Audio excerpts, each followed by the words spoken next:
Hi there, how are you doing? And welcome to another episode of Security Nuggets podcast. I'm your host, Ashley, and as always, it's a pleasure to have you here. Welcome. Now, today we are unpacking on role modeling as a strategy that organizations can get to utilize to incorporate under the security risk awareness program with the ultimate goal of nurturing and building a risk awareness culture within an organization. Now, the beauty of role modeling is that it is inexpensive, really, and organizations should actually optimize on it. And when we're talking about role modeling, exactly what are we talking about? Now, who are role models? Now, role models are individuals whose actions, values, and conduct influence and shape the organizational fabric. So we're looking at role modeling. We are looking at it from the leadership point of view, and we're also looking at it from the security function and security department point of view. All right. Now, from the leadership point of view, how can role modeling be utilized? How can role modeling be utilized?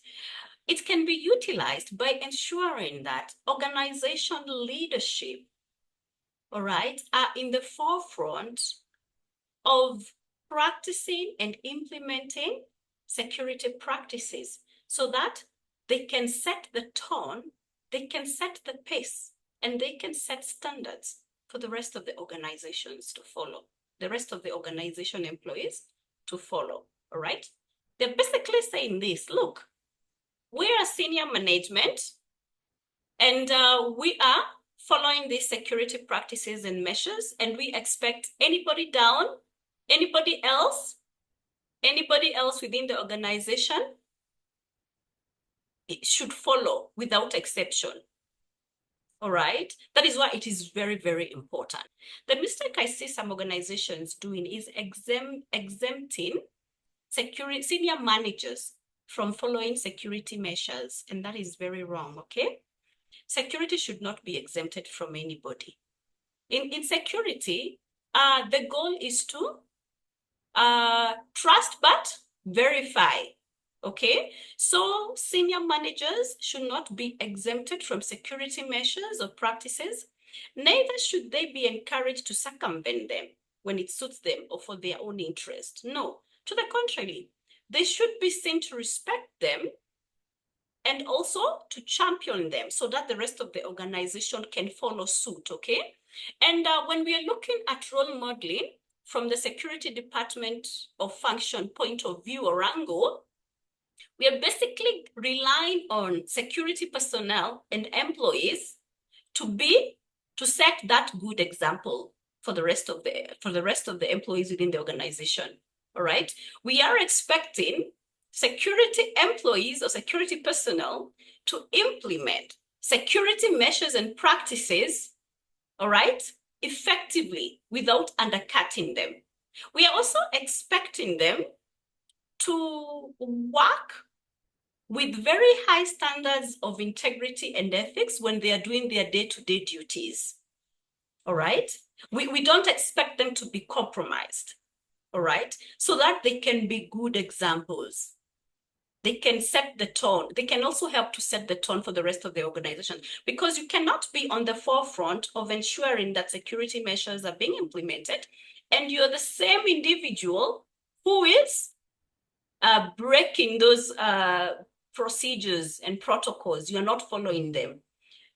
You're not sending the right message to the rest of the employees. All right.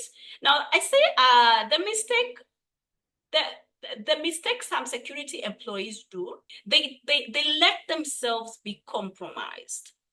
They let themselves be compromised. And when that happens, they stop following procedures and security protocols that they're supposed to be themselves making sure that they're being implemented. They're supposed to be supervising to make sure that they're being implemented. So they break them, okay? They break them when they collude with adversaries within the organization. I'll give an example. Assuming one of the security measures we have in an organization is to make sure that we are implementing stringent access control measures within the exit and entry points, just to make sure that only authorized things are coming in and leaving the organization, all right? And let's just give an example that among the things that are supposed to not be, among the things that are not authorized to come inside the organization is contraband, like drugs, all right? And a security employee, all right, is compromised to actually make sure that that contraband is getting in the organization, all right?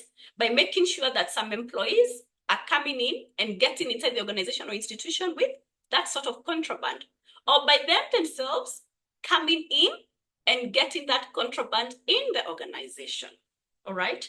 So ideally, as a person who is trusted by the organization to make sure that security is being enforced and security measures are being implemented, all right? For you to breach that trust, all right? You are also encouraging employees who are saying you do this to do the same, all right? So when an organization decides to use role modeling as a strategy, they need to be very intentional and they need to be very transformative about it. The manner at which they want this strategy to be utilized to drive that change in the organization of just growing and nurturing and building a security risk awareness culture. They need to be very intentional about it. We need to see leadership being on the forefront and helping implement security practices and just setting the right example, setting the right tone. All right. And we need to see security employees within the security department abiding by those measures without compromise, and also working with high standards of ethics and integrity, okay, without undercutting them. All right. And by so doing, then we can actually effectively utilize this non-expensive strategy of role modeling. We can actually take advantage of it, all right? And the thing is, when you utilize role modeling properly, it also comes with its fair share of benefits. For instance, you get a lot of support from the rest of the organization. They support the security effort. You get a lot of buy-in. You get a lot of goodwill and support. So it automatically helps in making sure that that organization has a security risk aware culture. Okay. So I think role modeling is definitely something that needs to be optimized and utilized effectively for organizations. One, it's inexpensive. That's the beauty of it.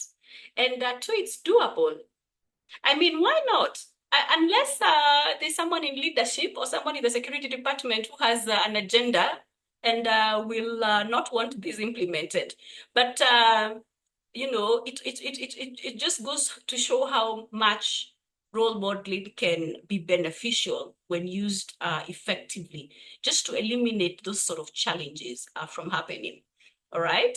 Now, simply put, let's be basic about the whole role modeling strategy. Okay, let's be basic about it and use ourselves as examples. You and me, all right? We've got our bosses and they've given us instructions, what we need to do, what we need to practice, what we need to implement, and these instructions are supposed to be done by everybody, all right? But instead of them being on the forefront of showing us what we need to be doing and how we need to be doing it, they are on the forefront, not following those instructions and procedures and protocols. And we all know. And how is that? How do we expect that to turn out? Yeah, we all know how that goes.